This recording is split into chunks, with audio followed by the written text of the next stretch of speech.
Hello. One issue lately that's been getting some attention. It's something that the Breakfast Club has been posting about. I don't know how many of you guys are sub to them, but Steve Shives and Peach and a couple other people have been talking about the subject, and it's also been getting some attention in the news. There's been several blogs and posts around various places about what's appropriate, how should people behave themselves, and one issue that's been central lately is the question of offense, people taking offense so easily. And there was Jerry Seinfeld came out recently and said he won't play college campuses because people are too conservative, basically too quick to censor, too quick to say that's not funny, that's not appropriate to laugh about, you can't talk about that. There was an article recently on it was called "I'm a liberal professor and my students terrify me." The professor was saying, he was talking about things like trigger warnings and safe spaces, and basically the students' desire to not ever confront a situation that they find troubling. There's a few points I want to make, and one is in response to a comment that I read from a reasonable person, someone who I think is a reasonable person. And he said something to the effect of, why would anyone be against social justice? Why would anyone be against social justice warriors, I think was the comment. What could be wrong with social justice? And this person was basically conflating the idea of social justice with the social justice warriors. And I think that the problem that people have with social justice warriors is the way that they behave themselves. Sometimes it's not always the way that they behave, but their tactics to try to silence opposition, this censoriousness, this timidity, this unwillingness to confront difficult ideas.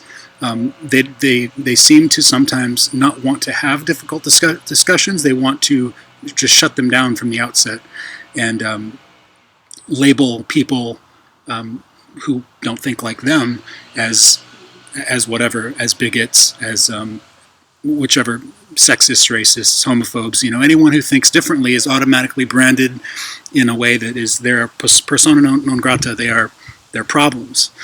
And that's a bad way to go, And there's a dividing line. You're creating an in-group and an out-group. The in-group is the people who are like us, and if you don't think like us, you are to be ignored. You're to be unsubbed and blocked, and all these kinds of. This is no way to go, and this is how you form your own little. This is how you create echo chambers.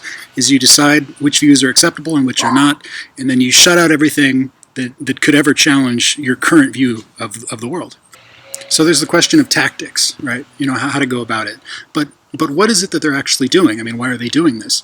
Well, the way I see it is that it comes down to it's a power play. It's a way to control the way others behave.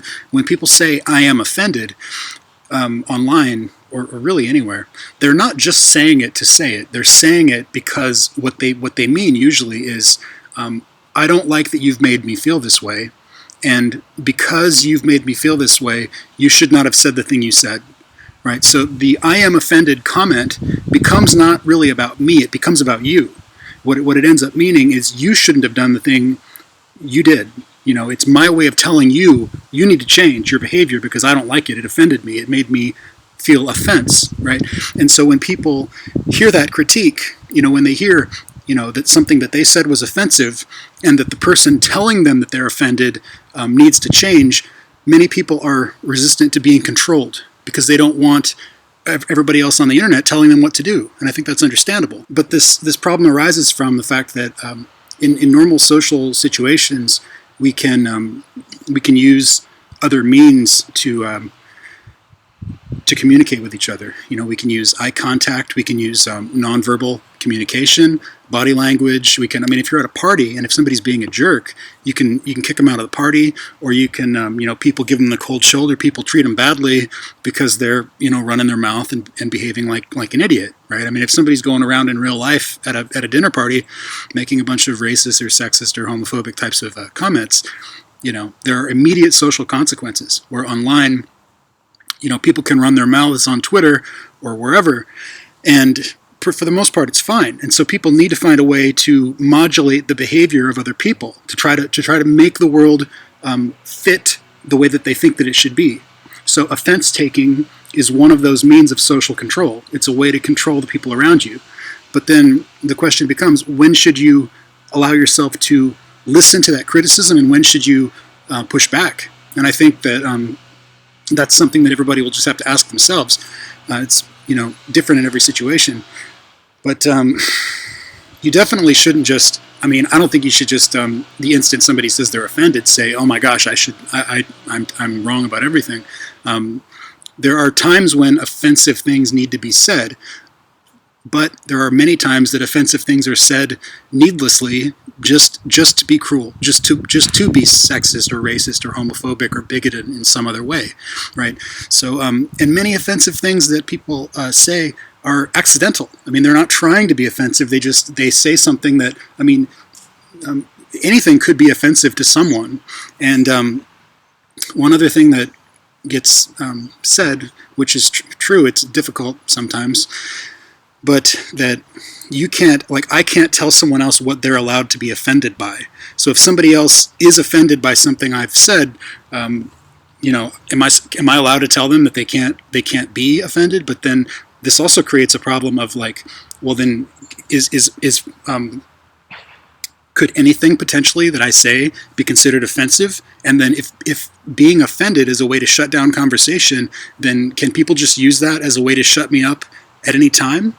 Right? So, you can see the problem people are running into is it's not just a matter of there's something wrong with people being offended, or there's something wrong with the idea of offense itself, but it's the control factor. It's the way that people are trying to use these shaming tactics, basically, to shut other people up. I think it's really important to try to tell the difference between someone who is saying something with good intentions, saying something to try to make a positive change, to try to influence the way the conversation is going, to try to make things better in the world, and then somebody who's just trying to get attention, or just trying to be a jerk. Some people really are just trolls and idiots, but it's a mistake to just write off everyone out there as trolls and idiots just because they happen to agree with something you feel strongly on some position. There are probably, you could disagree with somebody on one issue and agree with them on 10 other issues.